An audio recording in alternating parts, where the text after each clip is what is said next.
A graça e a paz de Cristo, meu amigo, meu irmão. Gostaria de estar convidando nessa hora para junto podermos estar fazendo mais um estudo da revista Palavra e Vida da Convenção Batista Fluminense, revista de jovens e adultos, edição 82. Tema central desse trimestre é Gálatas, a Carta da Liberdade. Quem escreveu a lição foi o pastor Eliseu Gomes da Rocha.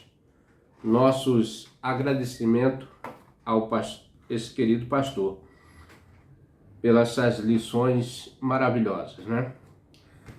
Estamos estudando a lição número 6, a sexta lição. O texto, o tema, o título, na verdade, a maldição da lei e a bênção da fé. O texto base é Gálatas 3, 10, 14. E estaremos fazendo a leitura nessa hora do texto proposto pelo autor da revista. Gálatas 3, versículo 10 a 14. Todos aqueles, pois, que são das obras da lei estão debaixo da maldição, porque está escrito: maldito todo aquele que não permanecer em todas as coisas que estão escritas no livro da lei para fazê-las. É evidente que pela lei ninguém será justificado diante de Deus, porque o justo viverá da fé. Ora, a lei não é da fé, mas o homem que fizer essas coisas por ela viverá. Cristo nos resgatou da maldição da lei, fazendo-se maldição por nós, porque está escrito: maldito todo aquele que for pendurado no madeiro, para que a bênção de Abraão chegasse aos gentios por Jesus Cristo e para que pela fé nós recebamos a promessa do Espírito. Que maravilha, né, irmãos? Essa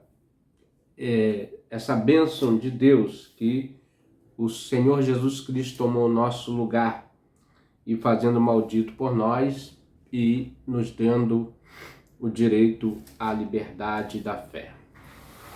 Vamos estar orando agora, agradecendo a Deus por mais um estudo, né? E para que o Senhor nos dê sabedoria e entendimento para esclarecimento do texto, né? Vamos estar orando a Deus. Pai querido, Deus eterno, soberano Deus, Pai de nosso Senhor e Salvador, Senhor Jesus Cristo, pelo qual nós viemos, ó Deus, agradecer a Ti mais uma vez, pelo Senhor nos conceder que estejamos fazendo este estudo, ó Deus. Venha abençoar essa videoaula, os inscritos do nosso canal, os irmãos, Senhor, dê sabedoria a todos nós para dar entendimento, para que possamos ser edificados na palavra de Deus, em nome de Jesus. Amém.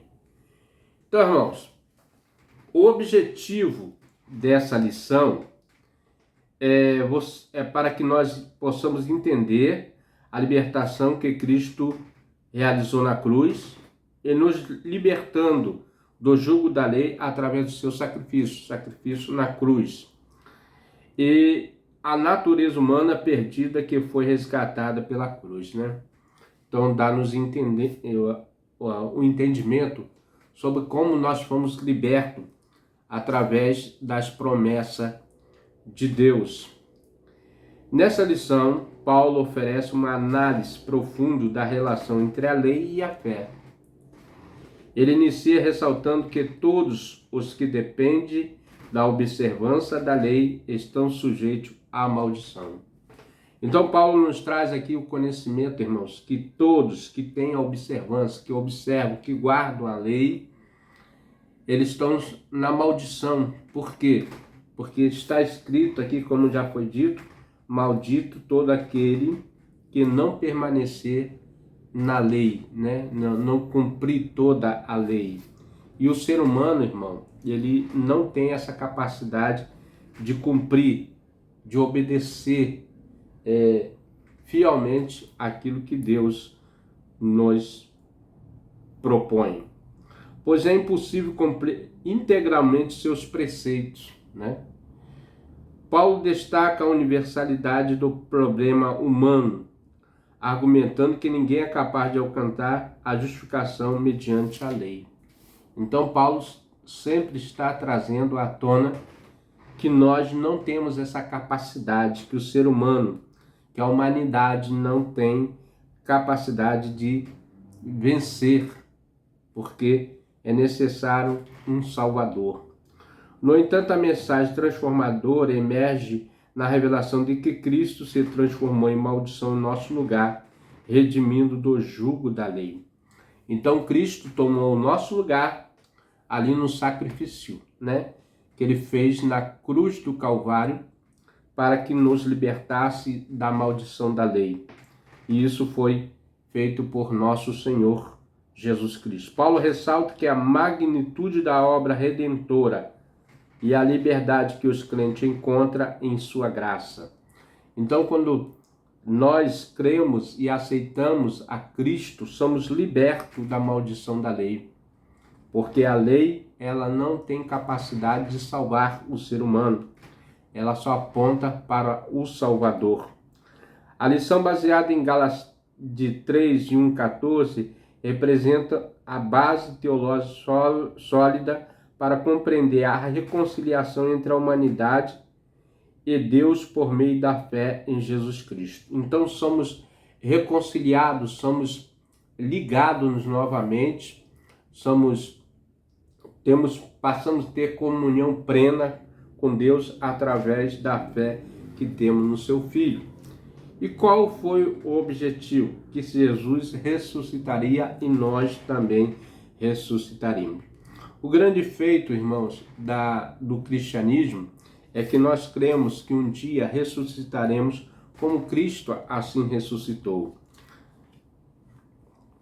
E nesse momento é que toda a humanidade ele tem essa esperança, todo ser humano tem essa esperança. Primeiro ponto, a condição humana sob a maldição da lei. Então, toda a humanidade estava sobre o jugo da lei. O Antigo Testamento, vou ler aqui o Antigo Testamento, logo no final, quero que os irmãos prestem atenção no que vai ser lido, porque ele vem falando da situação de toda a humanidade quando estava na lei, né? No jugo da lei. No último livro aqui do Antigo Testamento, que diz assim: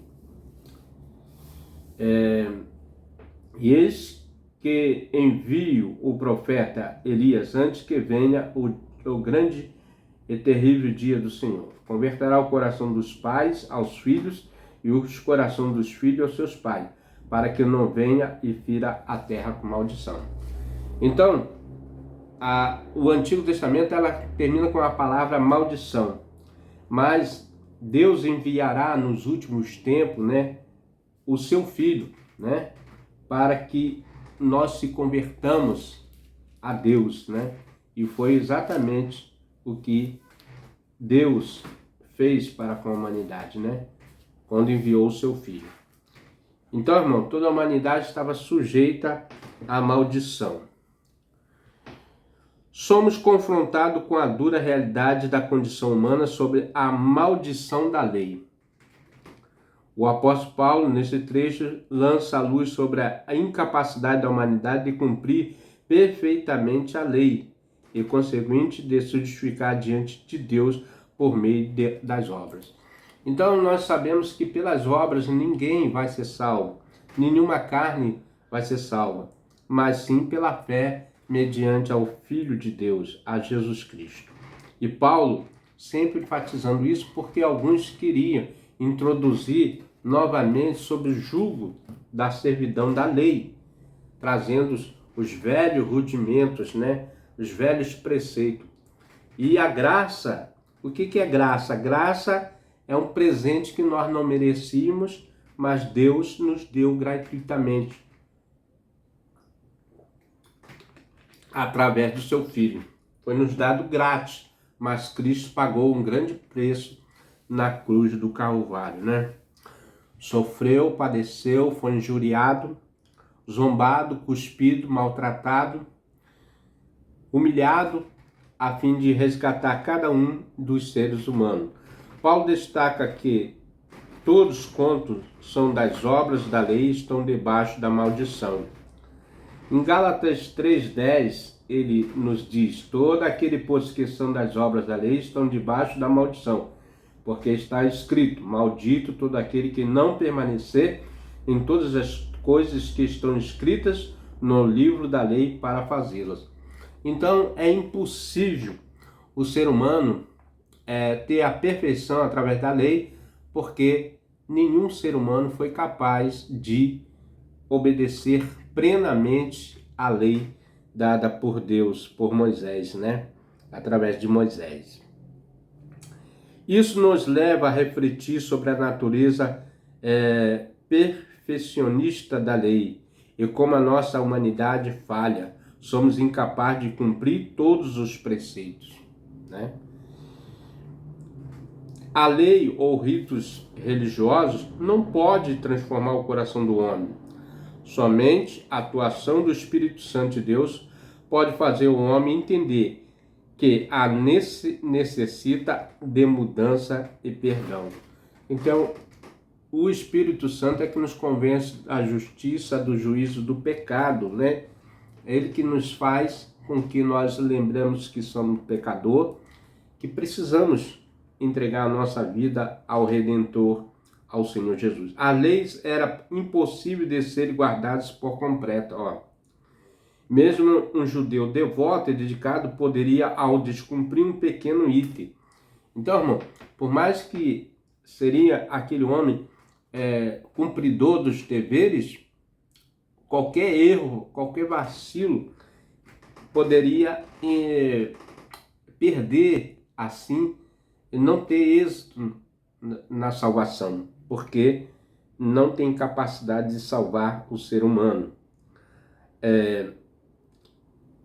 As leis eram impossíveis de serem guardadas por completo. Mesmo um judeu devoto e dedicado poderia, ao descumprir um pequeno item, perder completamente sua comunhão com Deus e ser punido, né? Por essa razão, Paulo afirma que a lei não foi concedida com o propósito de nos redimir. Então Paulo traz esse conhecimento, né? Que a lei não tinha capacidade, não foi feita com esse propósito de redimir o homem, mas sim para evidenciar a necessidade de um Salvador. Então nós sabemos que a lei apontava diretamente para o Messias, o que iria esmagar a cabeça da serpente. Desde Gênesis, nós sabemos que essa era a promessa, né? Que um filho da mulher nasceria para esmagar a cabeça da serpente. Simbolizado no sistema de sacrifícios, né? No contexto israelita, frequentemente ocorreria que as pessoas se deparavam com suas limitações diante da lei e, nesse momento, recorreria ao recurso expiatório oferecido pelos sacrifícios de animais.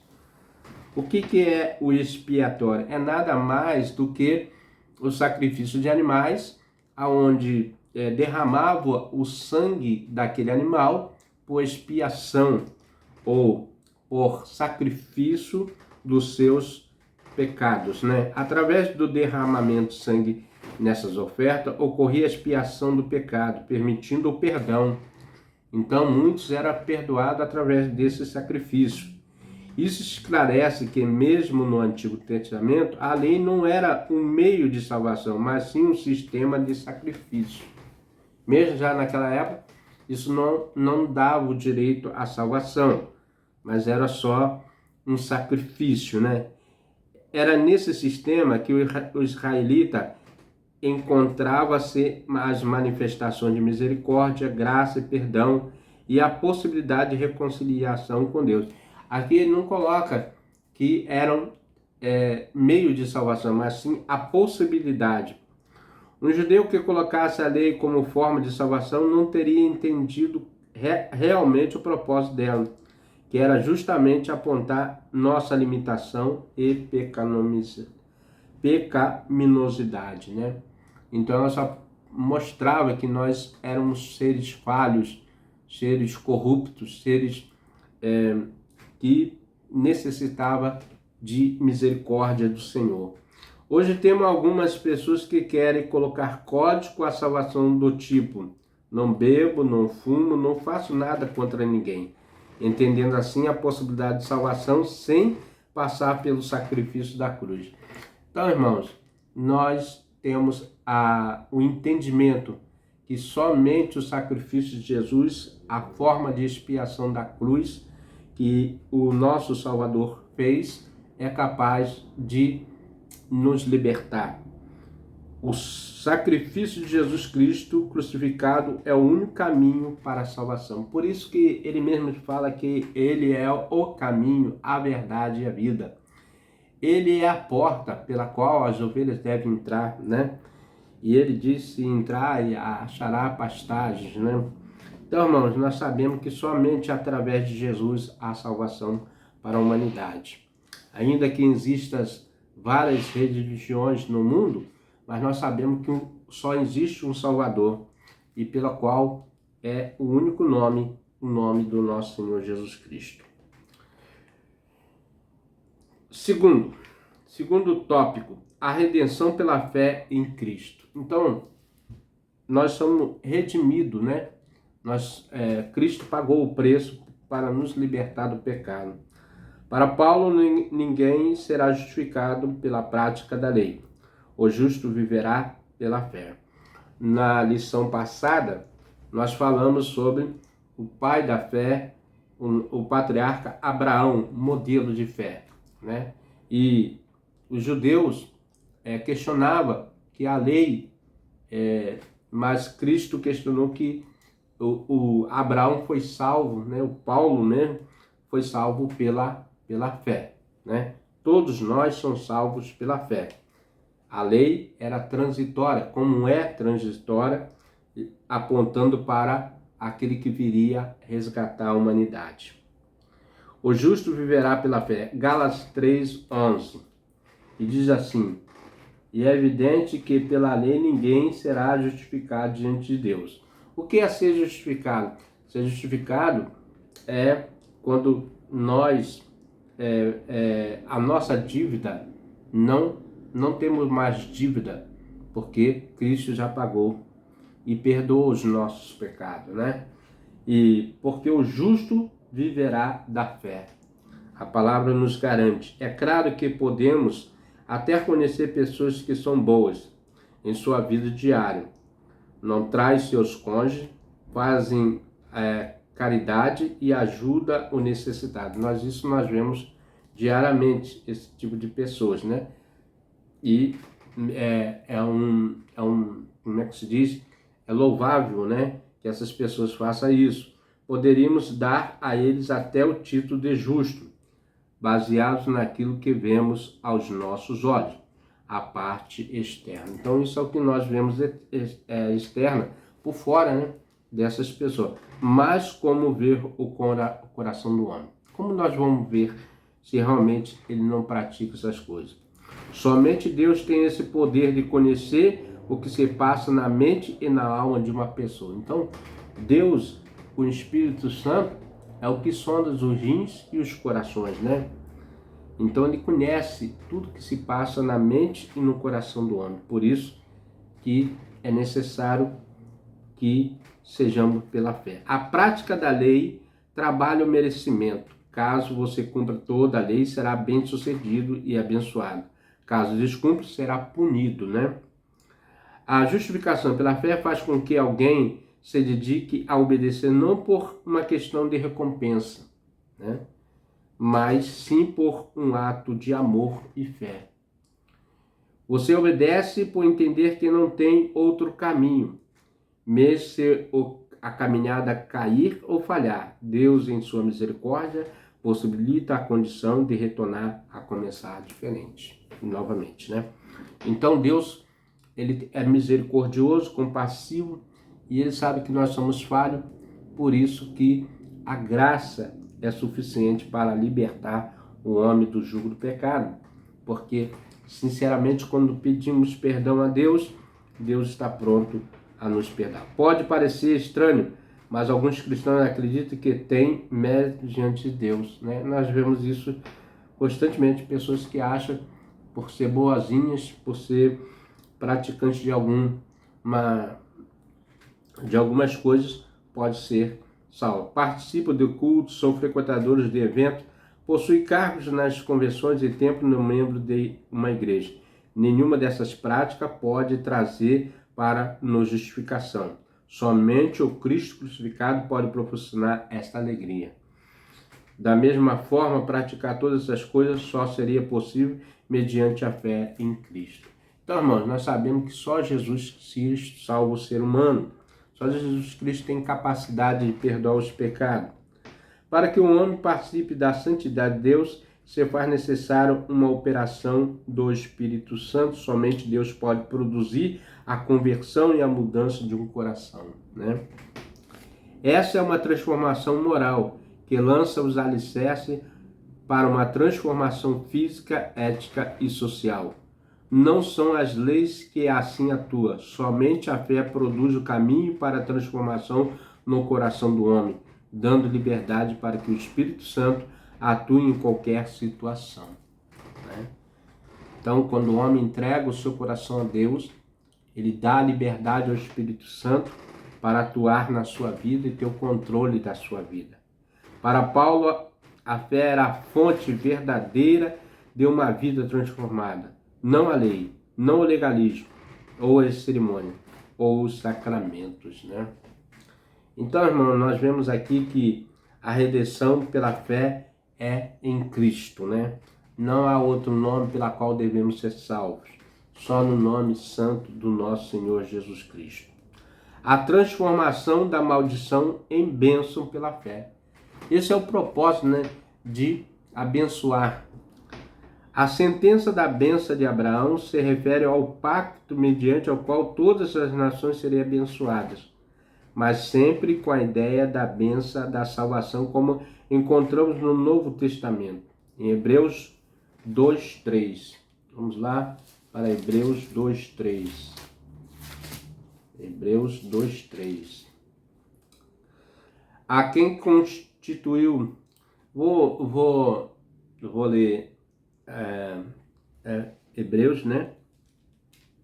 2:3, que diz assim: como escaparemos nós se não atentarmos para uma tão grande salvação, a qual, começando a ser anunciada pelo Senhor, foi-nos depois confirmada pelos que a ouviram. Hebreus 2:3, né? Então, irmãos, o Senhor Jesus nos anunciou este evangelho. Paulo, aos Gálatas, já havia recebido a graça, o Espírito Santo, seus dons, antes de ouvir os legalistas judeus que desejavam introduzir as leis novamente na doutrina da igreja, né? Então, era suficiente a salvação em Cristo, não precisava de introduzir observância nenhuma, sim ter fé no Senhor e cumprir os ensinamentos de Cristo, né? A cruz removeu todo o empecilho de nacionalidade ou rituais religiosos, né? Aqui, irmão, os judeus ou judaizantes achavam que somente eles eram aptos à salvação porque eles eram judeus. Mas agora a cruz alcançou a bênção de Abraão, né? Que todas as famílias da terra seriam abençoadas através do nosso Senhor Jesus Cristo. A cruz removeu todo o empecilho de nacionalidade ou rituais religiosos. Isso libertou tanto gentios como judeus, através do sacrifício da cruz, recebendo a graça, mediante a fé. Cristo nos resgatou da maldição da lei, tornando-se maldito em nosso lugar. Porque está escrito: maldito todo aquele que for pendurado no madeiro. Isso aconteceu para que tanto judeus como gentios pudessem desfrutar de suas bênçãos, recebendo as promessas por meio da fé. Então, irmão, nós vemos que aqui é uma comprovação que a lei, até eles estavam debaixo do julgamento da maldição. Foi necessário que Cristo morresse por todos, né? Tanto judeus como gentios. O que é um gentio? Gentio é todo aquele que não é judeu, não fazia parte da nação judaica, israelita, né? era um israelita. Cristo veio libertar toda a humanidade que estava debaixo dessa lei. Crendo ou não, a cruz tornou Cristo maldito. E através do seu sacrifício, toda a maldição que estava no mundo e entre o povo foi revogada. Ele recebeu todo o castigo que estava sobre nós e fomos comprados pelo seu sangue. Né? O precioso sangue de Cristo derramado na cruz, o sangue puro, inocente, imaculado, né? A qual lá vou ler aqui em Isaías, né? Isaías 53, que fala sobre o Messias, né? 53, quem deu crédito à nossa pregação, quem se manifestou o braço do Senhor, porque foi subindo como um renovo perante ele, raiz de uma terra seca, não tinha parecer nem formosura. Olhando nós para ele, numa beleza vimos para que o desejasse. Era desprezado, mas indigno entre os homens, homem de dores, experimentado de trabalho, como um homem de quem os homens escondiam o rosto e era desprezado, e não fizemos que dele caso nenhum. Agora esse aqui que fala o versículo 4. Verdadeiramente, ele tomou sobre si as nossas enfermidades, nossas dores, levou sobre si e nos reputamos por aflito, ferido de Deus e oprimido. Mas ele foi ferido pelas nossas transgressões, moído pelas nossas iniquidades, e o castigo que nos traz a paz estava sobre ele, pelas suas pisaduras fomos sarados. Então, irmãos, aqui é a prova que Cristo, né? O profeta Isaías já profetizava sobre a crucificação, o martírio de Cristo na cruz do Calvário. Cristo veio libertar toda uma humanidade que está debaixo da lei, crendo nós, que já comentei, né? Quando ele sobe naquela cruz, conquista 3 coisas que Paulo enumera. Primeiro, ele nos resgatou, né? Significa que ele tirou alguém de uma situação por um preço, né? Um resgate. Nós sabemos exatamente qual foi o preço, foi o sangue derramado, né? Sangue precioso de Jesus. Segundo, o que aconteceu para que as bênçãos chegassem aos gentios? Não somos judeus, mas as promessas chegaram até nós pelo seu sacrifício. Terceiro, a fim de que recebêssemos a promessa do Espírito pela fé. Como poderíamos receber o seu Espírito Santo, sendo malditos, praticantes da lei? Quando Cristo partiu desse mundo, ele prometeu que mandaria o Consolador, o Espírito Santo da promessa, e que nos orientaria sobre todas as coisas. Hoje, recebemos o seu Espírito Santo através da fé em Jesus Cristo. Tudo o que precisamos pode ser encontrado em seu Espírito Santo, né, irmão? Concluindo esse estudo, irmão, mais uma lição observando no mundo dos sistemas. O primeiro tem a ver com aqueles que seguem a visão popular de que se não faço maldade contra ninguém, sou um bom e mereço a salvação, ou por fazer caridade serei justificado. Em relação ao segundo, podemos observar a dependência total da graça de Deus, né? Mediante a fé em Cristo. Recebemos que o homem se mantém debaixo da maldição quando não reconhece a sua fraqueza e total dependência de Deus. Então, todo aquele que não reconhece a sua fraqueza e não quer a dependência de Deus, ainda está na maldição. Nenhuma prática religiosa pode justificar nossas faltas. Somente a fé no Filho de Deus, olhando para Jesus, o autor e consumador da fé, o qual, pelo gozo que estava proposto, suportou a cruz, desprezando a afronta, assentou-se à destra do trono de Deus. Hebreus 12, 2. Precisamos avaliar o nosso coração. Muitas pessoas se tornam autoconfiantes em seu próprio braço, capacidade, mas se tornam arrogantes por ser religiosos ou praticar atos de bondade, né? Muitas pessoas acham que pela sua religiosidade não necessitam da salvação por Cristo, né? Entendendo que tudo que temos chegou até nós por um ato de amor de Deus. Sua graça nos constrange e transforma nossas ações e nos libertando das algemas do legalismo.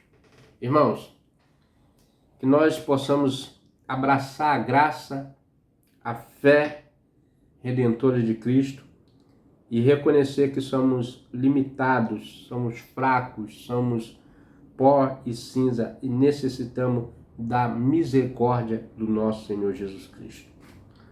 Algumas perguntinhas aqui para finalizar, esse estudo, para pensar e agir, para mim e para você também. Você já testemunhou pessoas aprisionadas pelas leis da religião? Qual foi sua impressão? O que nessa lição mais deixa você entusiasmado? Como você vê sua vida cristã após essa lição? Porque isso aqui é para cada um de nós podemos refletir. Meus irmãos, estamos chegando ao final dessa lição, a lição número 6, que nos falou sobre a maldição da lei e a bênção da fé. E a próxima lição é a lição 7, liberdade e responsabilidade. Devemos ter liberdade, mas também devemos ter responsabilidade sobre os nossos atos. Estaremos orando nessa hora, agradecendo a você que ficou conosco até o final desse estudo. Que Deus possa estar abençoando a sua casa, a sua família, a sua vida, E estaremos orando agora em nome do nosso Senhor Jesus Cristo.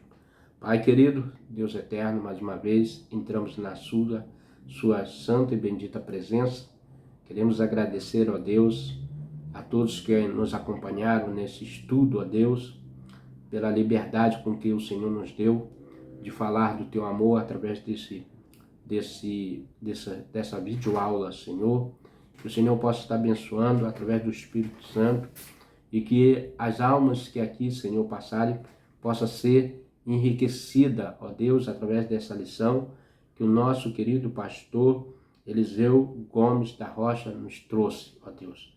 Que o Senhor possa estar abençoando a vida dele, a sua família, abençoando os inscritos do nosso canal, esses que têm se inscrito nesses últimos dias, ó Deus. São muitos inscritos, ó Deus, que o Senhor possa estar abençoando cada um deles, que a sua vida possa estar sendo, cada dia, sendo acrescentada. Que a bênção e a graça de Deus possa ser derramada. Ó Deus, que vivemos pela fé. Que, Senhor, possamos vencer as lutas, as barreiras, dificuldades por dia, Senhor. Por isso, Deus, nos conceda a vitória, em nome santo do teu Filho amado Jesus Cristo. Amém. Meu amigo, meu irmão, chegamos mais ao final de um estudo. Venha conosco. Se você tem gostado dos nossos conteúdos, venha conosco. Até o próximo estudo, se assim o nosso bom Deus nos permitir. Amém? Seja bem-vindo à Sala de Oração da Junta de Missões Nacionais. Um espaço online interativo que busca conectar pessoas que desejam compartilhar seus pedidos de oração com outros intercessores. Aqui você pode orar ou fazer um pedido de oração. Se quiser fazer um pedido de oração, selecione a opção correspondente e escreva seu pedido. Se quiser orar, escolha e clique no pedido de oração pelo qual deseja interceder. A publicação de pedidos de oração é totalmente gratuita. Você também pode acompanhar nossas transmissões ao vivo sem precisar sair do site. Em nosso mural de agradecimentos, você pode também compartilhar sua gratidão conosco. Acesse missõesnacionais.org.br/sala de oração.